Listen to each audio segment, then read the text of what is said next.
बहुत अमीर आदमी ने एक भिखारी से पूछा, तुम तो इतने हट्टे कट्टे हो फिर भी भीख क्यों मांग रहे हो?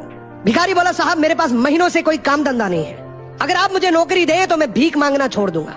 अमीर बोला, मैं नौकरी तो नहीं दे सकता, लेकिन तुम मेरे बिजनेस पार्टनर बन सकते हो। मेरे पास एक चावल का प्लांट है, तुम चावल बाजार में सप्लाई करो और मुनाफा महीने के अंत में बांटेंगे। भिखारी ने कहा, लेकिन कैसे बांटेंगे? क्या मैं 20% लूंगा और आप 80%? अमीर बोला, मुझे सिर्फ 10% चाहिए, बाकी 90% तुम्हारा होगा, ताकि तुम जल्दी तरक्की कर सको।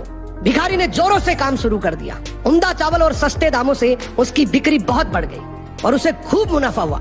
लेकिन जब मुनाफा बांटने का समय आया तो भिखारी ने सोचा, सारी मेहनत तो मैंने की है, तो अब अमीर आदमी को 10% क्यों दूं? अगले दिन अमीर आदमी आया और जब हिस्सा मांगा तो भिखारी ने बहाना करते हुए कहा कि साहब मुझे तो बहुत नुकसान हुआ है, मुझे जितना मुनाफा हुआ है उतना तो कर चुकाना है, तो इस हिसाब से मुझे कोई मुनाफा नहीं होगा, तो आप इसके हकदार नहीं हैं। अमीर आदमी ने कुछ नहीं बोला और वहां से चला गया। भिखारी बड़ा खुश हुआ, सोचा सारा प्रॉफिट मेरा हो गया, अब भिखारी उन पैसे से रोज मौज करे। ऐसे करते करते उसके पास से सारे पैसे खत्म हो गए। अब पैसे भी नहीं है और काम धंधा भी नहीं है, तो मजबूरन उसको फिर से भीख मांगना शुरू करना पड़ा। एक दिन वो अमीर आदमी उसके पास से गुजरा और उसको देखा, यार ये तो फिर से भीख मांगने लग गया। अमीर आदमी ने एक बहुत अच्छी बात बोली कि इस दुनिया में गरीब और अमीर आदमी जो होता है ना, उसमें सबसे बड़ा डिफरेंस होता है उसकी सोच का।